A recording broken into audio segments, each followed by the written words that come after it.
So this lady, she comes up to me and she puts her hand on my chest, which, like, get the fuck off me. You're freaky as fuck.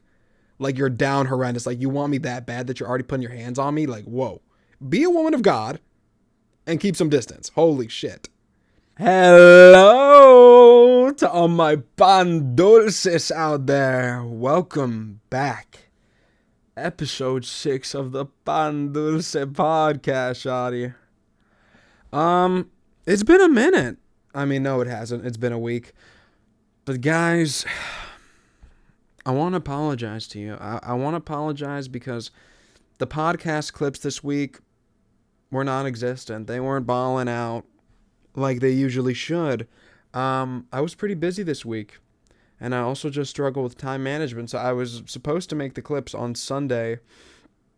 And I don't know why, but I couldn't get them done. And then I went to rehearsal for this play I'm in. And the clips just didn't happen this week. I have clips from last week now made that I could post. But then I also have to make clips for this week's episode. So I don't really know what I'm going to do. You might get a mix of both clips. I don't know, but the clips, the ones that I have posted, have started to really gain traction, been doing really well. So I want to say thank you to you guys for checking them out and stuff. We had our first controversy. We talked about it. The beef has been squashed. No beef whatsoever. To that girl from California, thank you so much for not only reposting my content, but just like posting it, like making an actual post about it and putting it on your story. You're super cool. So yeah. As for more promotion, I think just over time, the podcast clips will gain traction, will gain followers, will gain more listeners. The YouTube views this week took a dip, but I don't really think it matters because the streaming numbers did well. And I think not having podcast clips this week at all really hurt the views. So it's really fine. It doesn't matter. I'm thinking of putting posters up around the college I go to. If you go to Purchase College and you're listening to this, maybe posters around the school. You guys can tell me if that's a good idea or not, but I think it will be. You put a QR code up there and yeah, just get it going. So, first topic of today. I got some fucking breaking news for the shotties out there. So, a little story real quick. I am a junior in college. I major in playwriting and screenwriting. And I have this professor who, I mean, I'm not going to name, but you could do some research, find out who he is, who was my junior seminar teacher. And junior seminar is a class where you're trying to figure out what you're going to write for your senior project, like your screenplay. And he was just gone for like 2 weeks. And it was told us that he was like sick or something. And it turns out he's not sick and he got fired. So everybody was super confused and everybody wanted to know what the fuck happened. And hearing little by little through the grapevines, through multiple grapevines, we were hearing that, like, you know, he emailed something through Outlook and it went to the wrong person and it was a whole scandal and that's why he got fired. So my first thought is, okay, someone's been sexting on Outlook, the nudes be popping out on Outlook. Which is crazy, but innovative. Honestly, sending nudes to someone on Outlook sounds actually kind of sexy and kind of fire. But obviously, not appropriate. So not advising anyone to start doing that. Okay, but that was the alleged, not alleged, that was my headcanon for what was happening, right? Like, you were with like a student or something. I don't know. Come to find out from a grapevine today that it's semi-confirmed. I mean, I don't know how legit this is, but they seemed pretty serious about it, that this professor was having a consensual sexual relationship with a student and accidentally sent that to the wrong person, who then sent that to HR and got him fired. Mind you, this is a professor who is like the head of the department and has been teaching for 25 years. So it had to be some super freak text. I mean, like, but also no shade, no hate, no slime. Actually, a little bit of shade, a little bit of shade, a little bit of, you know, Come on. Let's not be coy. That guy's not hot. So who the fuck was getting the D? Who was getting the D crazy? That's what I want to know. I'm more interested in who was taking the D. And okay, maybe no D was being taken. Maybe it was just like starting out, like they haven't even kissed yet. It's all this just like this sexting on Outlook. I mean, realistically, most probably it wasn't outright sexting like a nude or something. It was probably like, hey, come to my office later and let's talk and we'll see when we're going to go out to dinner this week or something like that. That seems more realistic. Was this man married? Maybe. Is this kind of fucked up to be talking about? I don't think so. I mean, he got fired, so that's reason for me to say all this shit on this podcast. If somehow this becomes an issue and I go to like court or something because of this, hey, someone grab a camera, start filming me. That's content to be posted. So to that I say, whoever was fiending for the Professor D, something wrong with you. Something wrong with you. Something wrong with you. You need to fix that. What's good with you, for real? What's good with you? No shame, no shame. If you see this, reach out to me. Let's get you on the pod. But to, all my of age 20-year-olds, not old people, I say let's start sexting on Outlook. I say get your girlfriend, get your situationship, get your sneaky link, and start sexting on Outlook. Just make sure not to CC anybody. So that's the breaking news. I wish I had the SpongeBob fish here to be like, breaking news! Professor in consensual relationship with student fired after 25 years of tenure. So yeah, I mean, is game? Nah, it's crazy. Game is not game. So, bouncing off that, let's talk about religion. And I know y'all are going to say like, oh, hell no, he getting political. Guys, come on. It's not so much politics as it is my life experience. I'll just come outright and say that I'm not a very religious person, but I've grown up in a very Catholic household. My whole life. I mean, I had my confirmation, I had my communion, I went to religion school, which was super boring. And also in religion school, did anyone actually like do the work? Because everybody in my religion class, aside from this one annoying ass girl, which no shade to her, she's probably cool now, I haven't seen her in many years.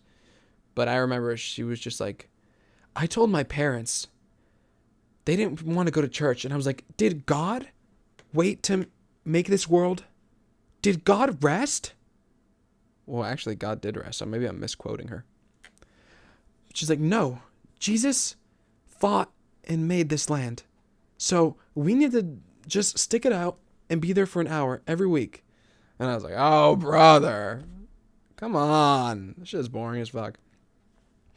Yeah, I don't feel connected to religion. Don't go to church. It's just not about that life. It doesn't feel real to me. But that's personal. No shade to any religious people out there. I guess I just have my biases. Anyways, it's leading up to a story. So my mom, super religious, prays like every day. This woman will get up at 3 a.m. and start praying. And sometimes I'll be getting out of my room at 3 a.m. to use the bathroom or to get a snack from the kitchen. So when my mom's waking up at 3 a.m. and I'm about to go to sleep at 3 a.m., it's like, okay, we're just not compatible in that way. But today, yesterday, my mom was getting the house blessed, right? Which she does like every fucking 6 months. And she's getting the house blessed and these ladies are there. And I don't know why, but I really don't like when people come over to the apartment. Sometimes, I don't know, maybe I'm just horrible. I think maybe, no, I like it when some people come. It's just already a small apartment, and when all these people are in there, it's just like, okay, get out of here. But I walk in, and this lady's there, who's like one of the religious praying women. This short Hispanic lady, I think, or maybe she was Asian. And I'm having like a laundry basket in my hand that I'm trying to get through. And I'm just like, so can I get by? Or like, I didn't say that. I was trying to get by. And she was just like, yeah, pass through. And she like didn't move. Or like she moved like an inch. And the laundry basket's huge and I'm huge. So this is fucked up, but I just looked at her and said, okay, you need to move. Which was messed up. But she did move a bit, and then I went through. And then I'm putting the laundry away in my room. And I tell the, hold on, I'm paranoid right now. I'm paranoid right now because I wonder if this is recording. Okay, it's recording. I'm sorry. I'll get back to my story. So I'm putting the laundry away in my room. And then I overhear her saying, like, is that your son? And my mom's like, yes. And she's like, wow, he's so handsome. Which, like, okay, lady, you want me bad. Like, thanks. I mean, it was a compliment. Thank you. But she's also like 40. And anyways, so I get out of the room. And she's like, hey, hello, hi. And my niece Ellie's there. And she's like, hey, Joe. Which, like, she's dope. But, you know, I don't want to see these religious people there. And so this lady, she comes up to me and she puts her hand on my chest, which, like, get the fuck off me. You're freaky as fuck. Like, you're down horrendous. Like, you want me that bad that you're already putting your hands on me? Like, whoa. Be a woman of God and keep some distance. Holy shit. But she puts her hand on me and she's like, oh, you're so handsome, but you know what would make you more handsome? What? Why is she trying to rizz me up? Like, what is happening here? Like, my mom is in the room. Like, okay, I'm not a minor, but holy shit. And this is leading up to a further point. Okay. And so she's like, you would be even more handsome if you went to church. And I was like, I don't know what to say to this. I was just like, yeah, maybe. And then her freak ass said, don't say maybe, say yes. What the heck? And I was like, I don't know. And I just got out of there and I left. But holy shit. These bitches crazy. And I know a lot of these religious girls are just some repressed freaks. Don't even get me started on the girls who are like super freaks and have like the Bible quote in their bio. Like, girl, please be so for real. Like, you're a demon. Not only are you, like, they're always super villains, yo. They're always either super villains or on the freakiest thing imaginable. Like, I don't know what the thing is. I mean, okay, not all of them. Not all of them. Not all of them. Let's be fair here. That's a generalization. I mean, I'll probably get hate for this episode anyways, but not all women. Some.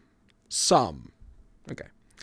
And so, like, yeah, like, well, I mean, I've met this girl before, and we were, like, making out or whatever, and, like, she opens her Snapchat, like, for my eyes only, and it's just videos on videos of either, like, guys, like, jerking off, or, like, some other freak ass shit, or, like, nudes, and, like, like, or, like, I don't know, like, I didn't really get to see the full picture, but I imagine maybe there was, like, sex tapes on there, or, like, pictures, like, post-sex, and this girl be posting, like, Bible quotes every week, every other week. Like, girl, what the hell? Yeah, I had to unfollow her. I can't do that. She was fine, though. So there's that. I mean, you could be fine and be religious, but also a secret undercover freak. Anyways. But, yeah, so the religious stuff is crazy, but this brought me to a further point that, and guys, this is going to be crazy, but I need you to hear me out on this one. I wonder how many people who are very deep into religion are repressed sexually. And not only am I talking about, like, they may not be straight and were kind of forced by their community or guilt or people around them to just be super religious and act like they don't like men or women or whoever they like. But also just how many religious people maybe are so closed off to the idea of sex that they haven't like explored their sexuality in any way whatsoever. Which leads me to my grander point that I'm a janitor at a school, so I was cleaning the room and I saw the book, If You Give a Mouse a Cookie. And it just made me wonder, if you gave a grandma a rose toy, would that be life-changing? And not only would you give a grandma a rose toy, would you give religious people rose toys? How would that change their life? I mean, come on. First off, that super freak who was flirting with me at my own apartment, she either needs a rose toy or has a rose toy. Like, maybe prayers at 3 p.m., rose toys at 4 p.m. I don't know. Maybe she's married. I don't know. I really couldn't tell you. But I think if a lot of these religious people had rose toys, or yes, women, sorry. If the woman had rose toys,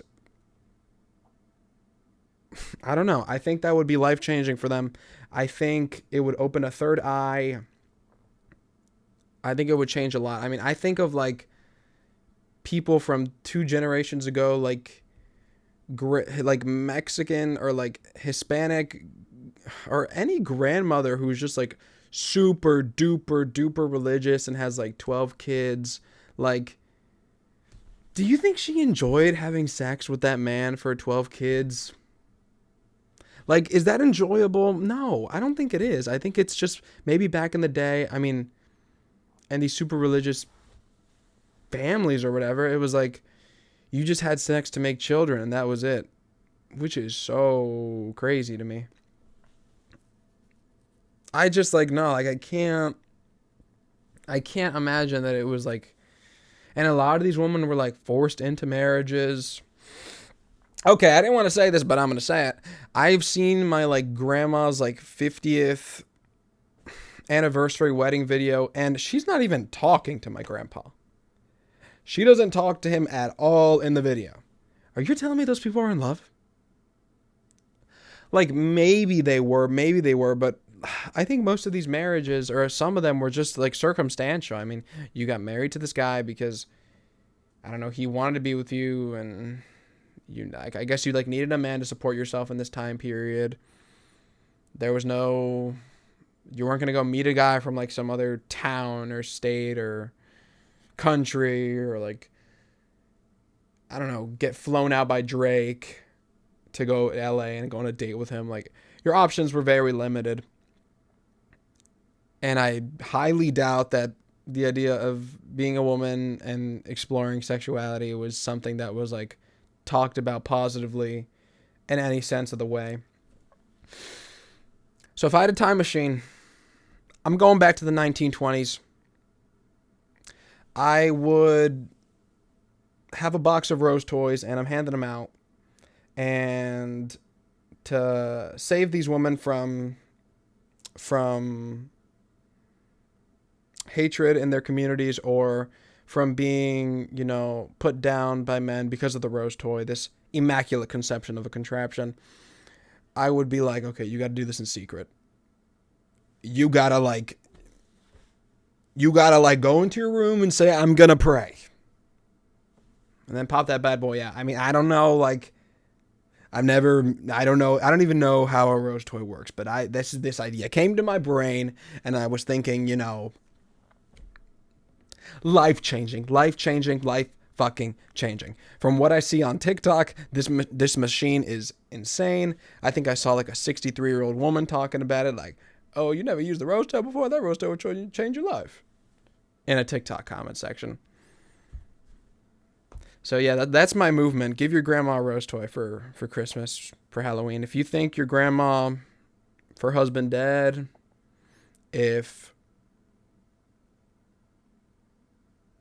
I don't know, maybe you could just see it in her. It's like, girl, you need this.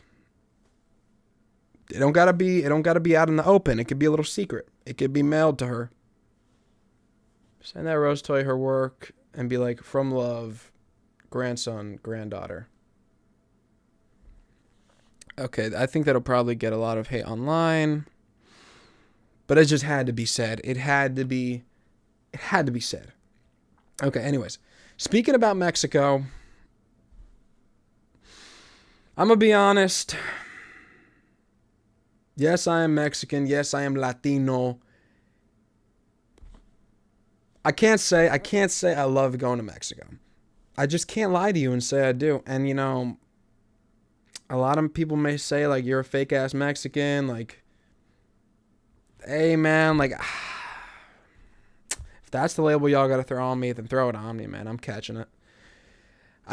Let me tell you why I don't love going to Mexico. I love my family, and I love seeing my cousins. The mosquitoes over there in Mexico will fuck you up. Last time I went to Mexico, holy shit. You could not be at peace because these mosquitoes were biting your ass 24/7. And you're probably thinking, well, Angel, you should get the freaking spray, or they had a little rub thing that you put in your hand and you rub it to stop those mosquitoes from biting you. No, it doesn't work. You could spray that whole thing on your body and they're still going to bite you.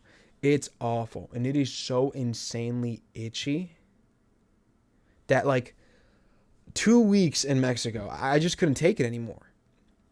Another thing about Mexico, why I don't love going there, is because these plane rides, yo. The plane rides, if you've flown Volaris before, you know Volaris is dog shit. It is so cramped in Volaris, and they don't have the mini TVs. Which, okay, like, we can't all be JetBlue, download it on your phone and watch there, which is, I guess, not a big deal. But it is so cramped in those seats. So cramped. It's, like, unacceptable. And it's a long-ass flight. And, you know, speaking of just airports in general, the bathroom situation, like, I do not fit in that bathroom. How is one supposed to take a dump in that bathroom? I've done it, and it's not fun. It's not a good experience. So yeah, fuck Volaris. The only good thing about it is that you could buy Maruchan on the plane. That was fire. Some galletitas. And it wasn't that expensive. Because it's like pesos. Mexican dollars. So I actually got a lot of bang for my buck. But the third reason is that you just get sick in Mexico. Every single time I've been to Mexico, I've gotten sick. Shit in my pants. Pissing all the time. Feeling horrible. This last time I went to Mexico, I was so damn sick, throwing up. I don't think I went to the bathroom. I think I was just throwing up constantly, and I felt like I was gonna die. Like, I felt like these were my last days on Earth.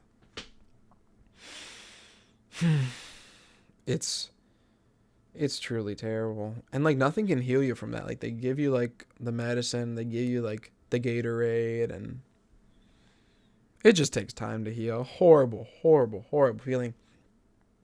And it's because of the water or the food or something. My body's just not adjusted to it. And to tell you a quick story about that, one time I went to Mexico, and okay, like, I'm a fatty at heart. Like, I can't lie and say I don't love Eden. I love Eden. Aiden Flores, if you're listening to this, fuck off. But, love you.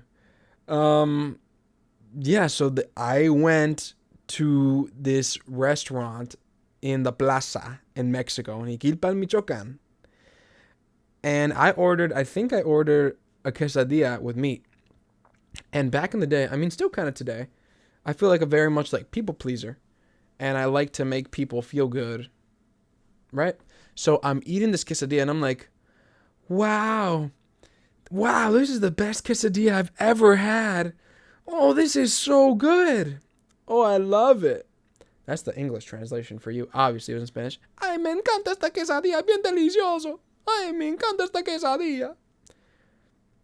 Bro, later that day, I'm at like a party or an event or something, and I just start like shitting my pants.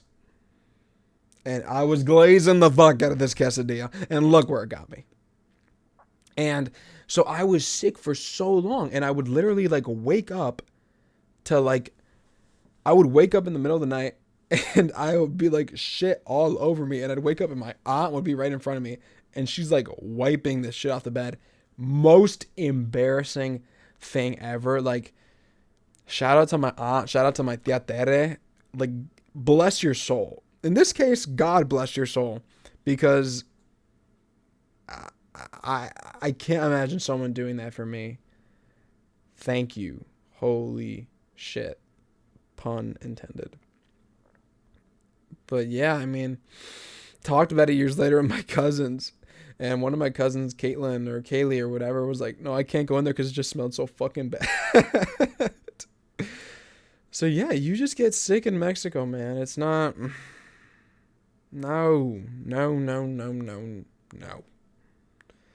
So Mexico, I love your food. Love seeing the family. Maybe I just got to come in the winter when there's no mosquitoes.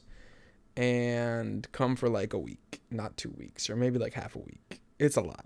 It's a lot for me. Yeah, okay, let's jump off to the next topic. I mean, recently I went to go see the movie Novocaine. And before I talk about the actual movie, I've noticed something in the past few months or years or whatever that kind of pisses me off. And I don't know why exactly it pisses me off. But it's something that just irritates me. Okay, so when you go to the movie theaters and you're sitting in the chair and you're watching the trailers before the movie starts, you watch the trailer, right? And you think this was good or this was bad or I don't care, whatever. But I don't know why it's a huge pet peeve of mine to watch a trailer in the theater and then someone go like, oh, we need to see that one. Oh, that one looked good. Oh, we got to watch that movie. It feels like it feels like an NPC moment. Like the marketers, like the people who make that trailer, that's what they want you to say. They want you to be in the theater and say like, wow, that one looks really good. I want to see that one. Well, that one looked pretty great. We should check that one out. Need to see that.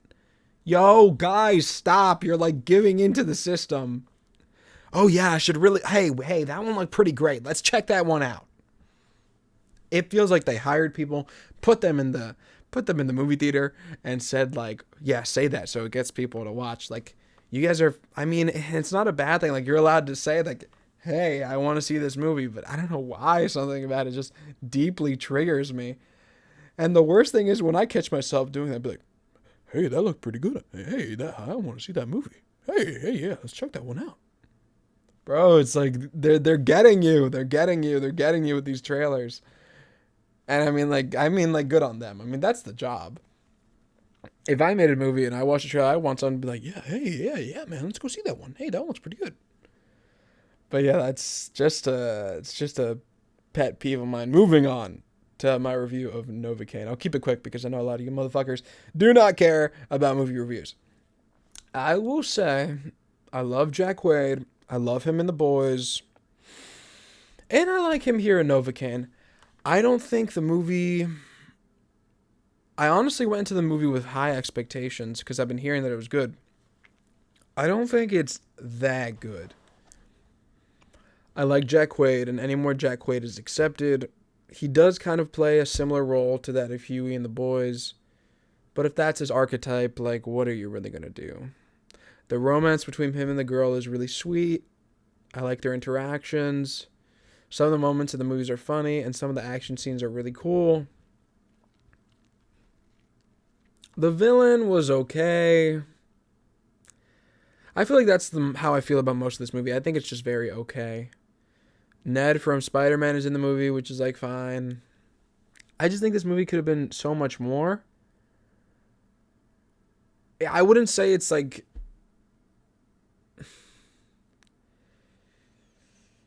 I would give it a 6 out of 10. And I would say, yes, it was enjoyable, had a decent time. But is that what we want for the movies? Is that all we desire to have? Do we just want to have a decent time? I want movies to wow me. I want movies to, like... This is not an instant classic, I guess. I just want movies to go a little further. Like, a lot of these things, like, we've seen it before. I wanted something a little more new. And it is a little fresher than, like, your average, like, bad action movie. It's good. I just think it could have been pushed further into being something greater. Like, just take more, I don't know, more risks maybe. Like, at the end of the movie, spoilers, if you don't want to hear spoilers, skip ahead. But when he's, like, gonna die, like, I think it would have been cool if he did die and sacrifice his life. I don't know, like, something a little slightly different. There is plot twist, and that's fine. But I just don't think it's enough to push this movie from, like, okay to good to, like, amazing. Or, like, a must-see movie. So, you know, watch it. Maybe. Wait for it to come streaming. You know, yeah. But, yeah. But at the end of this movie, something I really do like is... At the end of the movie, they go to prison. Well, no, Jack Quaid character goes to prison. And he's meeting up with his girlfriend. Super cute, super adorable or whatever. And she's in prison. I don't know, something about that was kind of, like, intriguing to me. The second I watched it, I was like, yeah. And that makes me think, like, how does one find a prison baddie? Someone put me on. Someone put me on. I know women have been on this. They love their criminal men, and, you know, they send letters to them, and that's the thing online. Is that for men too? Can I get on that? I don't know why. Like, I don't know why. Something about it is really attractive. I want to find a prison baddie. Like, I want to visit her and be like, I'm gonna put money on your books. Like, I'm a send you some money, girl. Like, you need a ramen noodle packet? I'm gonna get that for you. Like, oh, when you go out of here, we're going to Orlando Universal. We're going to ride the Velocicoaster. We're going on the Incredible Hulk. We're going on Hagrid's Magic Motorbike Adventure. Like, girl, like, the second you get out of here, it's like, it's crazy. And I mean, like, I think a girl in prison would be super loyal. I mean, okay, she has no choice but to be loyal. Well, you know, you don't know. I mean, I've seen clips from Orange is the New Black. I mean, who knows? The girls in there could be having relationships too. I don't know. Something about it is attractive. I mean, obviously, I don't want a girl that's, like, killed somebody. But if she, like, stole something, okay, she has ambition. If she, you know, she did manslaughter, she can be fixed. She can be forgiven. I'm ready. I'm ready for my prison baddie. If someone's got any info on, if you had a family member who's in prison and single, and she's cute, hey, send them this podcast clip or, like, transcribe it in a little piece of paper. And next time you go prison visit them, just hand it to them. Be like, hey, here's a picture of this guy. Hey, he's looking for somebody. If you're feeling lonely, you need a pen pal. He's a writer. So yeah. Let's do that. I don't know in Westchester where the nearest prison is, but I gotta do my looking. I think I gotta find one. Guys, I'm gonna do it, and then we're gonna talk about it. All right.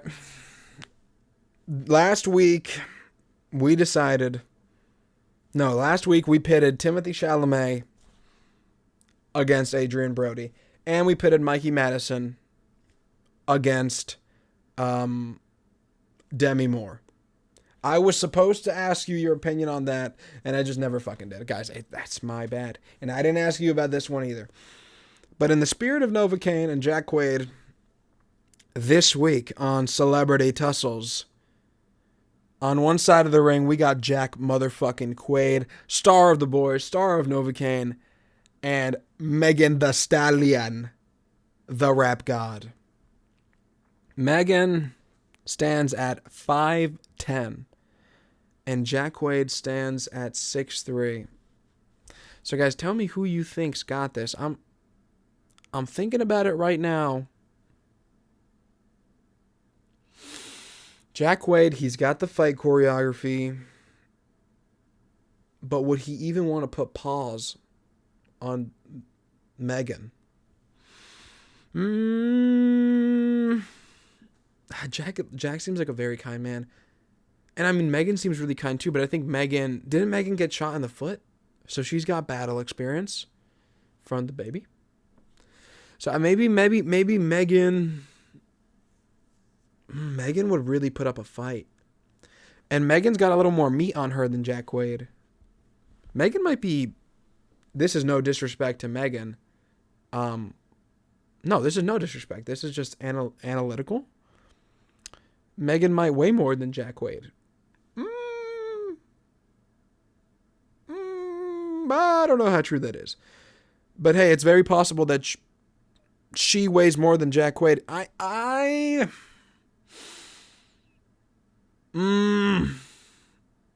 Jack Quaid's got those long ass arms too. I'm gonna say Megan beats the fuck out of Jack Quaid. Oh my gosh. Because just because you know fight choreography doesn't mean you actually know how to fight. And Megan got shot in the foot. So in my headcanon, Megan's been like training for her next encounter. And even if Jack Quaid were to pull out a gun, he's going to dodge the bullet and save. And wait, what? If Jack Quaid pulls out a gun, Megan Thee Stallion's going to dodge it and save her life and beat the fuck out of him.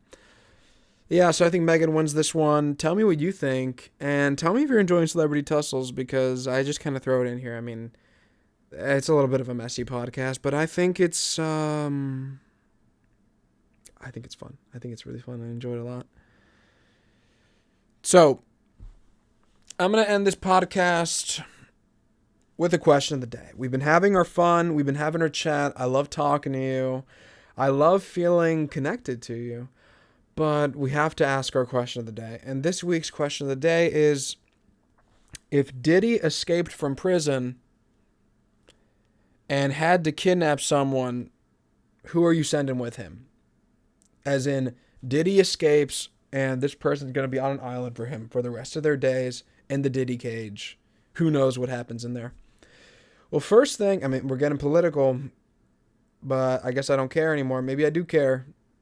I don't think I have enough listeners or subscribers or followers to even lose fans. So at this point, it's like, whatever, we're building from scratch. Donald Trump, I wanted to put Donald Trump and say, send Donald Trump to Diddy. But I have a feeling that Donald Trump and Diddy would just team up. Like, I have a feeling they would team up and like just like start like sex trafficking or something. So that's not something we want. And I was really thinking, who the fuck can we send that would not only make sense, but would be in the greater good of humanity? And I have decided that we will be sending Mark Wahlberg to Diddy headquarters. Mark Wahlberg, I mean, okay, I liked him in that Uncharted movie. I liked him in the Ted movie. But let's not act like he didn't throw that brick at that Asian man. I don't know what he did to him, but didn't he beat that Asian guy? Did he ever apologize for that? I don't think he did.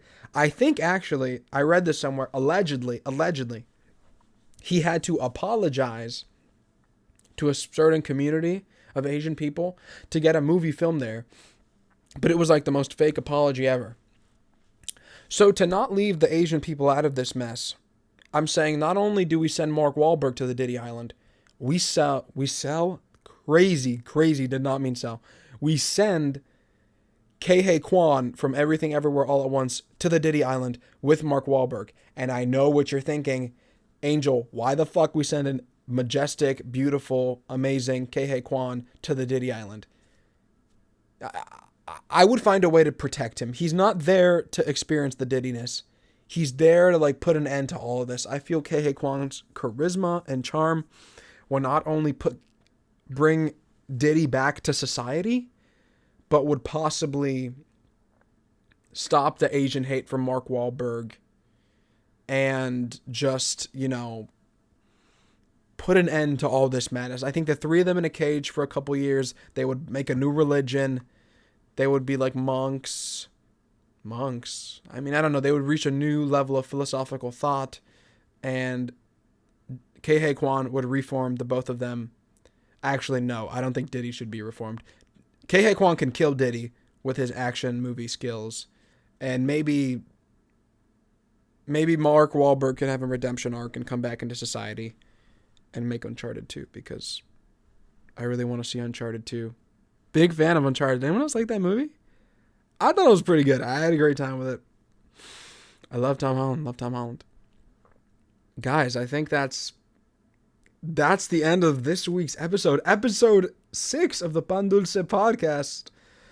Oh my gosh. Guys, I'm having so much fun. I love doing this podcast. I always get really nervous beforehand because it's like, yeah, I write the stuff down. I write what I want to talk about and how I want to talk about it and what order whatsoever. Transitioning is hard, but I think I'm just going in it, going for it. But I get nervous, yeah, because it's, I mean, I'm sure you noticed, but if you're on video or you're on audio, that this podcast isn't really edited. It's all in one take. So that's daunting. And I'm always afraid I'm going to mess up, or the conversation's not going to be as funny as I want it to be. Or if I miss something, it's like, fuck, I can't go back and talk about it again. So I want to say thank you guys for all the support. We got 7 downloads this week on the last episode, which I know doesn't sound like a lot. And also one of those downloads is definitely me from my phone. But guys, that's super fucking awesome. Thank you guys so much for listening. It truly means a lot to me. If you are on YouTube, please like the video, comment something. It really helps the post. If you're on Spotify or Apple Music or Amazon Music, please take some time out of your day. Give this podcast a rating. Give it 5 stars if you're really feeling on it. I'll take 4. Just, all those things really help it out and get people, get it to be shown to more people. Yeah, so follow me on TikTok at Pandulce Pictures, YouTube at Pandulce Pictures, and my Instagram is Angel4Aguilar. I'm thinking, a lot of people have asked about guests, and guests will come on eventually. I think I just really like solo podcasting. And I think bringing on a guest, it might mess up the flow a bit. Because I have a certain, I don't know, I feel like I'm building a rhythm here. I just want to make sure if I bring someone on, it's not just because I like the person, but because I think they'll fit with what I kind of already talk about. And we could bounce off each other well, and you will find it entertaining. We're planning that the cast of Secrets and Smoke-Filled Rooms, which is the play that I'm in currently at Purchase College. If you're on Purchase College, come check it out. I play Martelli, casino owner in his middle age, and he's sexist and horrible guy, but he's kind of funny. Come watch that. And we're thinking we're maybe going to get the cast on for a podcast. I don't know about all the cast members, but we'll figure it out. That might be in 2 to 3 weeks. So, guys, thank you so much for listening. I like that the podcasts are getting a little longer now. If you don't like that, let me know. But I love talking. So this is the end. Guys, have a good fucking week. Peace out and stay sweet. Bye.